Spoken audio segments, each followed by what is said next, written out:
റോഡിന്റെ ശോച്യാവസ്ഥയ്ക്ക് പരിഹാരം തേടി യുവാവിന്റെ വേറിട്ട പ്രതിഷേധം. കൊല്ലം ചെങ്കോട്ട ദേശീയപാതയിലെ കുഴികളിലും ഗർത്തങ്ങളിലും പൂക്കളർപ്പിച്ചും വാഹനങ്ങളിൽ റീത്ത് സമർപ്പിച്ചുമാണ് പുനലൂർ സ്വദേശി AK നവാസ് വേറിട്ട സമരം നടത്തിയത്.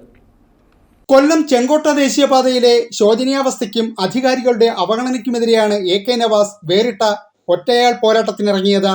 പുന്നൂർ ചെങ്കോട്ട റോഡിലും വൺവേയിലും രൂപപ്പെട്ട് കിടക്കുന്ന കുഴികളും ഗർത്തങ്ങളും അറ്റകുറ്റപ്പണികൾ നടത്താത്തതിലാണ് പൊതുപ്രവർത്തകൻ കൂടിയായ AK നവാസ് വേറിട്ട പ്രതിഷേധം നടത്തിയത്.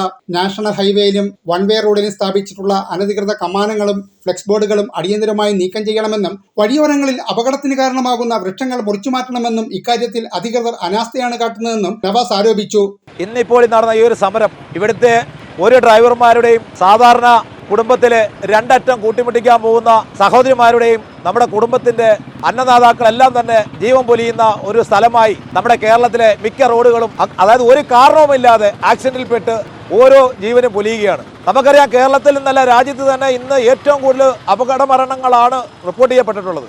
കഴിഞ്ഞ കാലങ്ങളിലെല്ലാം പല പല രോഗങ്ങൾ വന്ന് ആയിരക്കണക്കിന് ആൾക്കാർ മരിച്ചാലും അതിന് മുമ്പിട്ട് യുദ്ധങ്ങൾ വന്ന് മരിച്ചാലും ഈ ഒരു റോഡ് അപകടത്തിന്റെ കണക്ക് അതിൽ നിന്ന് ഒരുപാട് കൂടുതലാണ്. നിരവധി പരാതികൾ ഉയർന്ന സാഹചര്യത്തിലാണ് പുന്നൂർ സംസ്കാര സമിതി പ്രസിഡന്റ് കൂടിയായ AK നവാസ് ഇത്തരത്തിലൊരു സമരം നടത്താൻ രംഗത്തിറങ്ങിയത്. വാഹനങ്ങളിൽ റീത്ത് സമർപ്പിച്ചും കുഴികളിലും ഗർത്തങ്ങളിലും പൂക്കളർപ്പിച്ചുമുള്ള വേറിട്ട സമരപ്രകടനം നാട്ടുകാരിലും കൗതുകമുണർത്തി.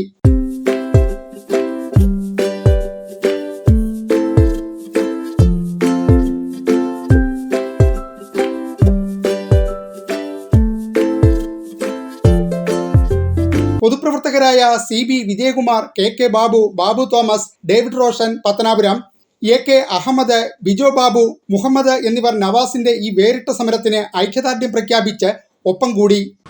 ഈ പട്ടണത്തിലെ ഇതുപോലെയുള്ള അപകട കുഴികൾ, ഈ റോഡിലുള്ള കുഴികൾ, ഇതടയ്ക്കാൻ ഒരു 10-15 ചട്ടി മെറ്റലും ടാറും മാത്രം മതി.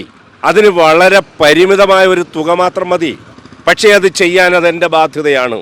NHന്റെ എഞ്ചിനീയർക്ക് തോന്നണം, എന്നെ ശമ്പളം തന്ന് നാഷണൽ ഹൈവേയുടെ ഓഫീസിൽ നിന്ന് ഇവിടെ ഇരുത്തിയിരിക്കുന്നത് ഇത് ചെയ്യിക്കാനാണ് എന്ന തോന്നൽ ആ സ്ഥാനത്തിരിക്കുന്ന ഉദ്യോഗസ്ഥന് ആദ്യം ഉണ്ടാവണം.